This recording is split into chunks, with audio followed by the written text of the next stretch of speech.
Hey, welcome to Wolf's Watch. I'm Wolf, and today we are watching customer engagement. Yes, again, this is part two of how to. How do you more profitably and more intensely engage your customers? We've got here's an insider tip. This is something that is rarely discussed. It is something that's applied in a lot of really sharp companies, and it comes from the manufacturing world. Now, you may not manufacture stuff. You may not run a factory. You may not be even at the distribution side of things. Bear with me on this because this applies whether you're doing software, whether you are cutting metal and shipping product to, shipping axles to the automotive industry. Yes, I'm excited and tongue tied once again. But here's the thing. Here is a key to on a management side inside your business on how to more profitably engage your customers in a way that they will love you, that increases their engagement, their desire to do business with you, their the value that they receive. You ready for this? Write this down.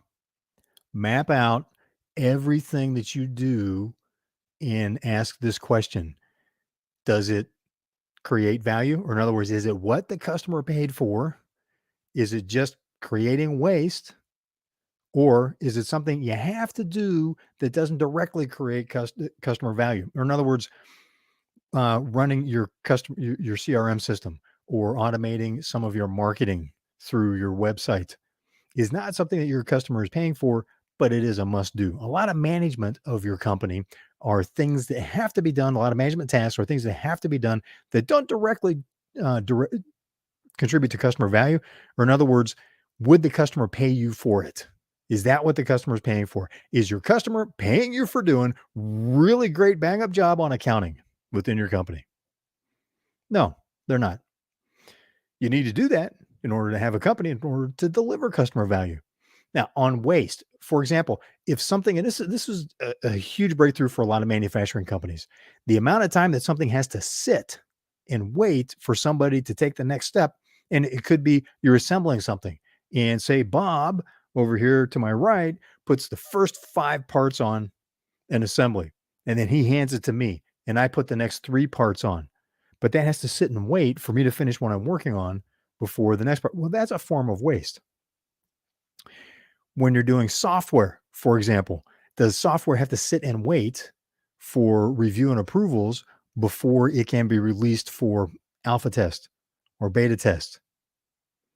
Right? You know what I mean? How many sign-offs have to go? How many reviews? What does the QC process, quality control process look like? No matter what you do, there are steps in the process to deliver what the customer wants, and some of them are waste and some are not. And I've done this. I've done value reviews, value assessments for a lot of companies in different industries.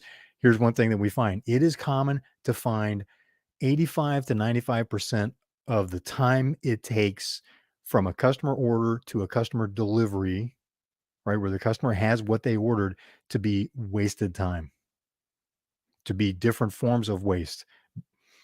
Think about that. So the ratio, when I say that, what I mean is if it takes 5 days from the time someone places an order to the time it gets in their hands, how much of that 5 days is actual value added time? Usually it's measured in minutes. At a manufacturing company that I worked with, it's used in a case study in one of my books, and their ratio of value added was 27 minutes. 27 minutes. I'm sorry, I'm getting this wrong. They had 27 hours of value added activity in something that it took 30 days to deliver. So think about that. The rest of that time, different forms of waste were contributing to things not getting done. So think about that as a dollar going through your business, right? How long it takes to get to the bank when it comes in. Now, in asking those questions, here's a key to making this work. Start with your customer. What happens, when the customer gets it? In previous episode, go back and look at that if you didn't catch this conversation. You should be at this point understanding what they do when they get your product, how their service affects what they're doing in their life or in their business. From that point backwards through time, track everything that happens, every detail out every step along the way, including if you have physical product, who handles distribution? If you have digital product, well, how does that get handled? How instantaneous is it? How many emails that they have to go to download whatever they bought get lost in cyberspace? Just asking. It happens. But look at because there's those fine little tweaks that can make a big difference in being able to have great customer engagement and being able to scale it and doing it with good margins, right? Do you want margins or do you want margins? Okay. We're about margins. Well, let me get my hand back in the screen here. We're about margins. So, hey, this is live in real time, right? This is 21st century television, live and interactive. So, yes, I do boof quite a bit, and probably have more blooper reel than anything else. The point being, have fun with it and look at what happens from the customer, because that keeps the focus on what is it that the customer is buying, right? It all starts with the customer bought something from you in order to solve something, to make something happen, improve something in their personal life or their business. So from the time that starts happening for them, where they're in action, they've implemented the result of what they paid you for, work backwards so that you can see what is it that contributes to that, and where does that thread, right? You're pulling that thread from the customer all the way back to the stuff that you buy from your suppliers. Where does that get off track? And how much of the stuff that goes on is not value added?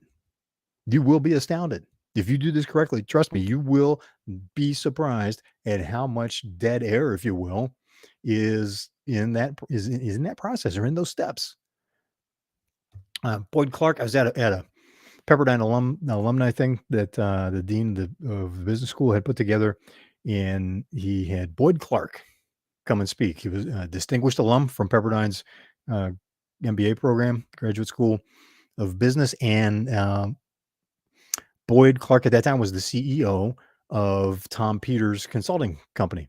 Now, you may remember Tom Peters from Harvard, wrote the book In Search of Excellence in the 1980s, and then a whole series of books that went deeper into that.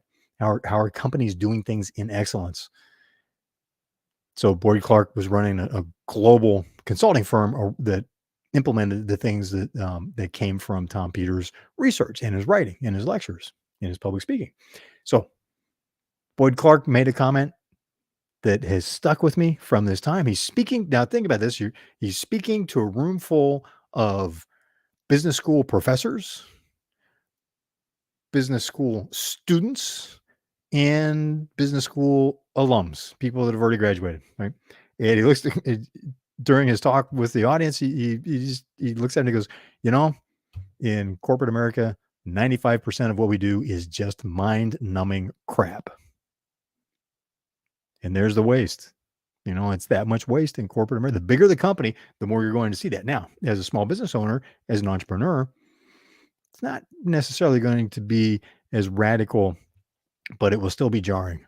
I'd be willing to bet that at least 50% of what you find will be waste or have to do, but not directly value adding activities.